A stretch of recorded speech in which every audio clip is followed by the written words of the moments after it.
Bonjour à toutes et à tous et bienvenue dans le magazine MacCom-Com-Singo. Aujourd'hui, nous recevons le maire de Durmenac, M. Dominique Sprigenfeld, qui est également vice-président à la communauté de communes de l'eau. Alors, comment gérez-vous cette situation tout au long de l'année? Tout d'abord, je voudrais dire que l'eau, c'est la vie. Sans eau, aucune vie n'est possible sur cette planète. L'eau est à la base de l'alimentation humaine, est à la base de l'alimentation animale, et on sait bien qu'aucune espèce végétale ne survit sans eau. Donc c'est bien la preuve qu'il nous faut vraiment de l'eau pour vivre au jour le jour. Que pouvez-vous nous dire sur le réseau d'eau qui entoure la communauté de communes?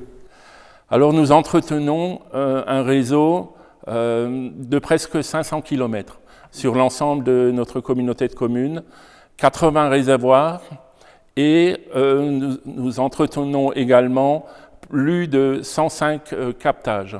Donc c'est un travail énorme, ça nécessite une astreinte 24 heures sur 24 par nos agents, parce que bien sûr, dès qu'il y a une fuite, il faut essayer de la réparer au plus vite.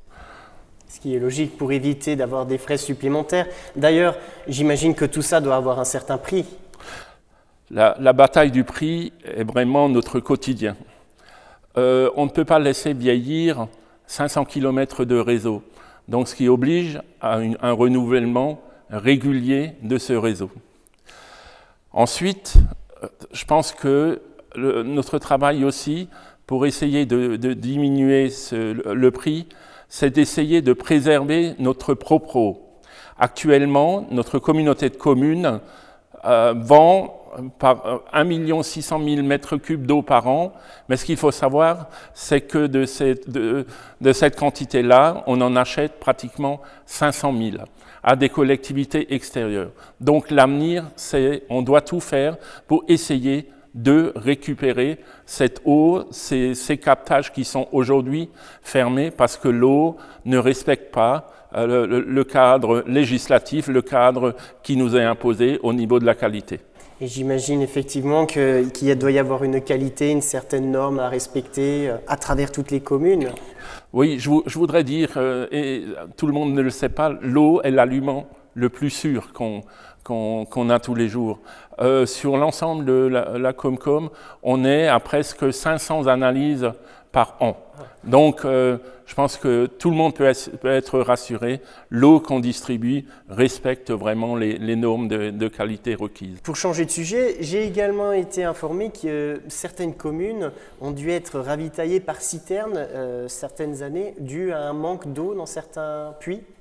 Oui, l'année 2020 a été très difficile, dû à la sécheresse qu'on a connue durant le mois de juillet et d'août, et également par la hausse des températures. Qui dit hausse de température dit immédiatement augmentation de la consommation d'eau. Et malheureusement également diminution des ressources. Donc c'est vrai, il s'est avéré que plusieurs communes n'avaient plus assez d'eau dans leurs réservoirs.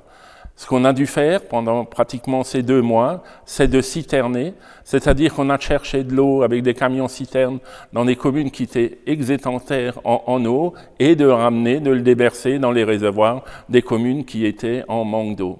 Un travail passionnant, mais un travail qui nécessite l'engagement de tous nos agences pour réaliser cette opération. Une sacrée logistique donc.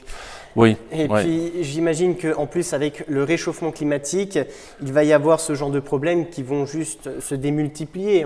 C'est une autre opération qu'on est en train de mener, c'est-à-dire, c'est vrai que c'est un sujet qui nous inquiète beaucoup, parce qu'on voit, même cette année encore, les niveaux des captages n'est pas revenu au niveau qu'on connaissait il y a quelques années, malgré toute la pluie qu'on a eue. Donc on est en train d'élaborer un schéma d'alimentation qui nous permettra à l'avenir que ces communes qui aujourd'hui sont en manque d'eau, de pouvoir bénéficier des ressources supplémentaires d'autres communes, ce qui nécessite bien sûr de mailler ces communes, poser des réseaux entre les villages. Donc c'est aussi un investissement, mais je pense qu'il est indispensable pour préserver l'eau dans l'ensemble de nos communes. Pour l'avenir donc. Eh bien, je vous remercie d'avoir pris le temps de répondre à toutes mes questions. Et quant à vous, je vous donne rendez-vous pour le prochain numéro qui portera sur le thème de l'assainissement. Alors, à tout bientôt!